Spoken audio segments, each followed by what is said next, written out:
Good evening, everyone. Welcome to the channel. Before I begin, here are my disclaimers. Today I am going to give you an update about Sino Land Company Limited, interim report. Sino Land Company Limited offers a diverse range of businesses and services across various sectors. At the core of its operations are property-related activities, including property sales, rental, hotel operations, and investments in securities and financing. The company's extensive property portfolio comprises shopping malls, offices, industrial buildings, residential units, and car parks. In addition to property management, Sino Land provides a wide array of services such as cleaning, building construction and management, financing, administration, security, mortgage loan financing, secretarial, management, project management, securities investment, consultancy, and deposit placing.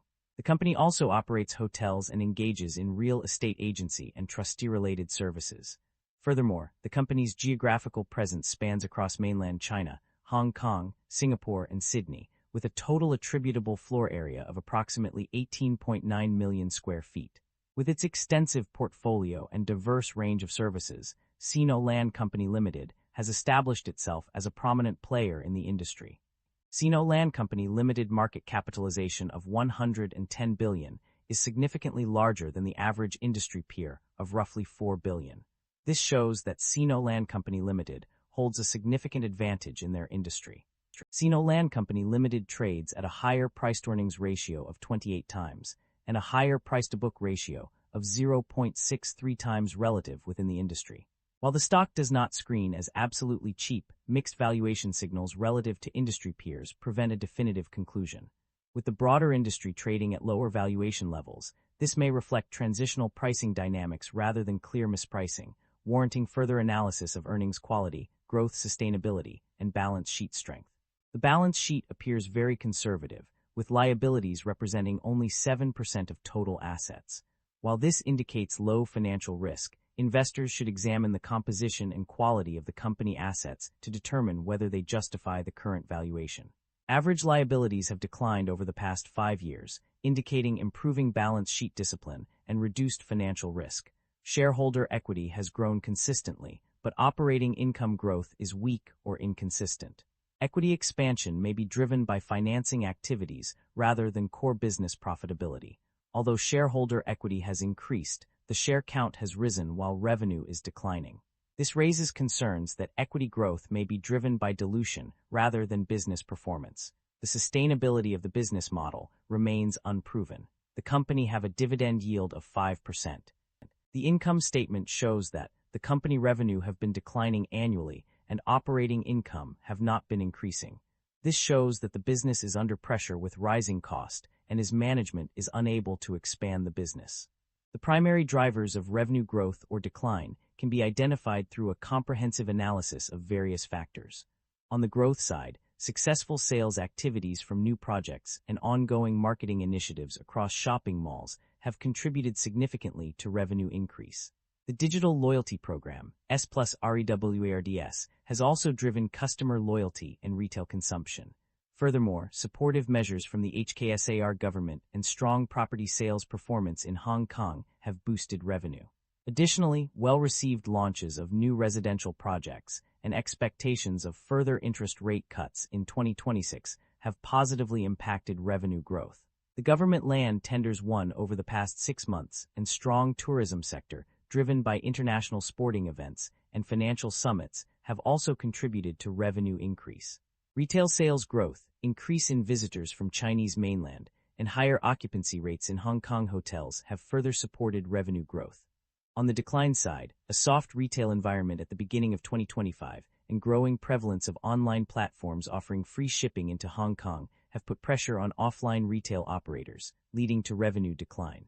Rental reversions due to market oversupply in the office sector and property rental decrease have also contributed to revenue decline. The company's financial performance indicates a positive trend in its operating cash flow. The net cash from operating activities has been consistently high, with figures of HK $14,119 million and HK $13,419 million reported on page 27.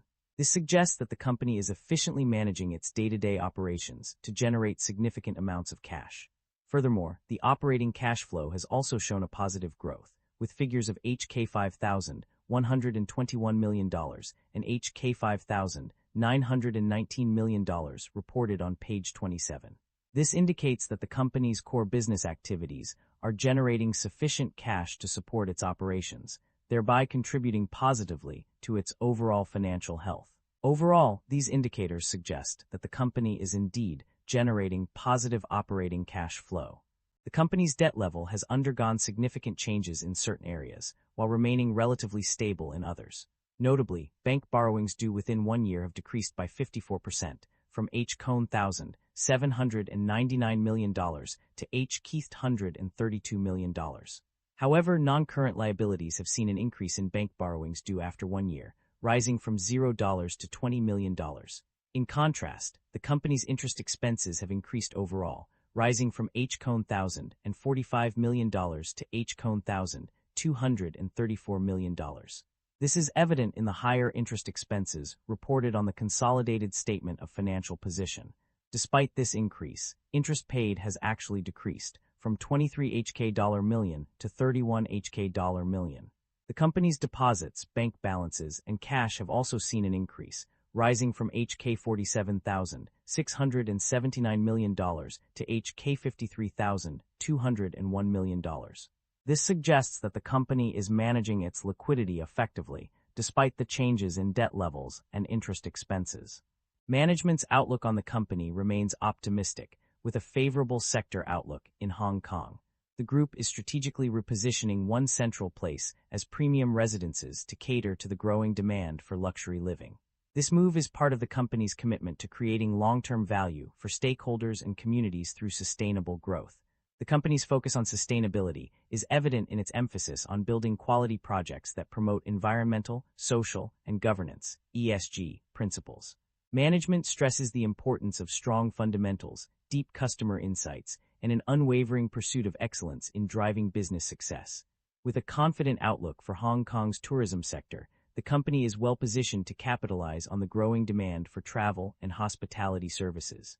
The company has made significant acquisitions in recent times, expanding its portfolio of properties. Two notable acquisitions include the new Kowloon Inland Lot, number 6674, and Tuen Mun Town Lot No. 569. These purchases are detailed on page 14 of the document. In terms of divestitures, the company has not engaged in any such activities, indicating a focus on growth through acquisition rather than asset disposal. The company has a history of paying dividends to its shareholders. In recent years, the board of directors has declared a dividend of HK 15 cents per share. This payment can be made in cash or through a scrip dividend scheme, which allows shareholders to choose between receiving their dividend in cash or in new shares. That concludes the financial summary for Sino Land Company Limited. Feel free to comment below, and I will be happy to answer them when possible.